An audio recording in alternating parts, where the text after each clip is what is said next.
back, everybody. So today we're going to have the first tasting of my Columbia Leaf SMaSH beer.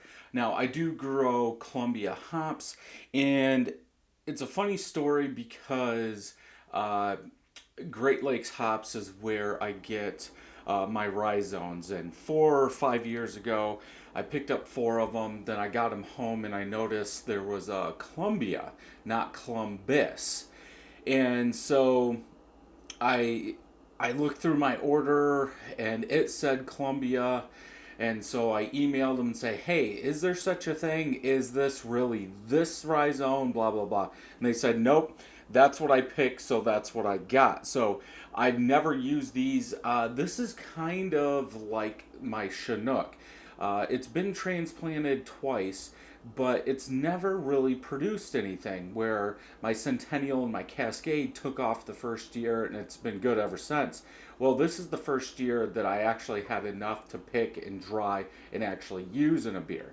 So just saying 0.75 ounces is all I got out of this year. Or no, this year I might have had over 2 ounces, but not a lot. So just for a refresher for people that don't know, and I can never remember, Columbia hops are pungent hoppy with a pungent hoppy kick, a twist of lemon citrus, and it was discontinued for Willamite. So that's kind of interesting, but I think I did read that it's starting to come back. So this is a SMaSH beer, 2 pounds, 4 ounces of raw 2-row malt, Columbia hour boil. 60 minutes is 0.25, 30 minutes is 0.25, 10 minutes is 0.25, and 5 minutes is 0.25. So because they are a leaf, I didn't want to put them into the fermentation Mr. Beer just for the simple fact it was going to plug it. So this is using 6 of the small pearl tablets, bottled on 1121, 7.51% ABV. Let's go ahead and open it and get it into a glass. I've never had a SMaSH beer with this hop. I don't even know if I've had a beer with Columbia hops. This is using USO5 yeast, so we should get, a clean a clean yeast in there that's just really going to let the malt and hops come through. A tiny bit of head, but it's pretty much not there. White from what I can see, and some medium-sized bubbles. Color, yellow hazy, very hazy. I can't see through it.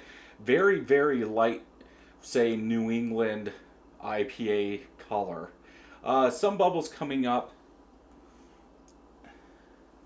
And I'm still not sure what's going on, why we're not getting ahead on some of these, but we're getting ahead on others. It just doesn't seem like it should be all one way or all the other. Maybe it has something to do with the grain.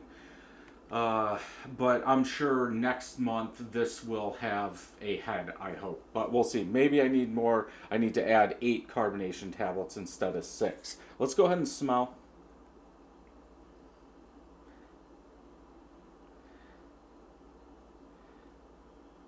I do get a little hoppy citrus kick in there.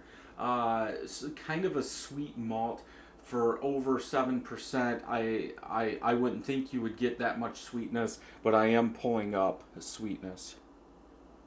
And this thing, so my original gravity was 14.75 bricks, and it ended at 6 bricks. Now that's using your refractometer, so you do have to do a calculation to get the true ABV. For the most part, this smells like the Centennial SMaSH or the Cascade SMaSH, just that kind of lemon sweetness, maybe a lemon drop, kind of like that. But I think this has more of a lemon citrus smell than the lemon drop did, if I remember correctly. Yeah, it doesn't smell bad. Let's go ahead and taste.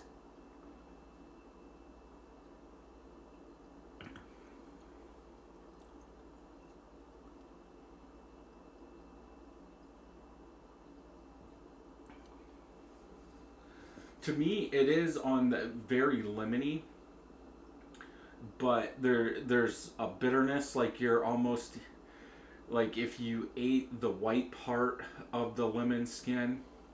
That's kind of what it comes across as. I don't believe, in my eyes, there's not enough malt backbone to really get any malt. That lemon citrus really takes over everything.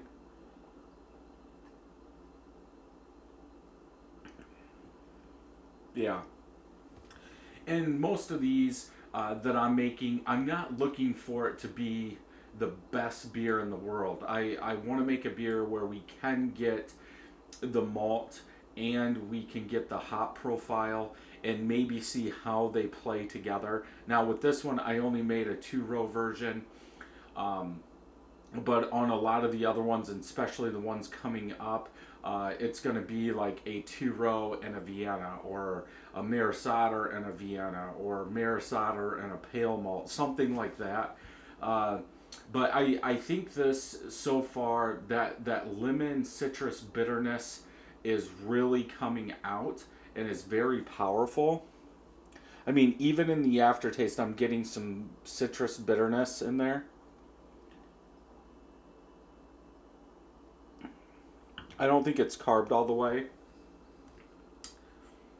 but it's almost like this should be lemon drop. Like that's like the lemon citrus I would think that's in lemon drop, and I don't think we got this kind of lemon citrus out of that lemon drop.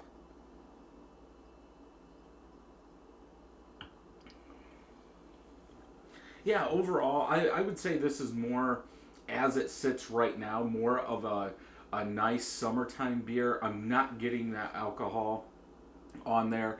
It's very smooth for over 7%, but you're just not getting those grains. I wish a little bit more graininess would come out, maybe a slight toasted bread to go with that lemon citrus bitterness in there. But I think this does show off the hop, I'm hoping, well. We'll have to make some more as I have an ounce or something left, and just see what it does with other hops. Because, yeah, just right now in this one, it's very overpowering. I don't think I've got or had a lot of SMaSH beers that have used 1 ounce of hops that has the the taste that this has, as far as the power. What do you want to say? The potency of the hop.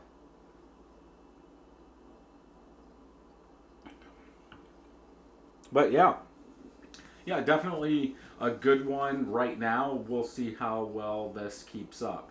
So, yeah, if you have this hop, I guess you could make a SMaSH beer, but I would lean it's probably going to go better with other hops, maybe. It's just, I don't know if that potency is going to scale down or not, but we'll have to wait and see. Let me know if you've used Columbia hops in any beers that you've made. Check out some of these other videos on the side over here, and until next time, happy brewing.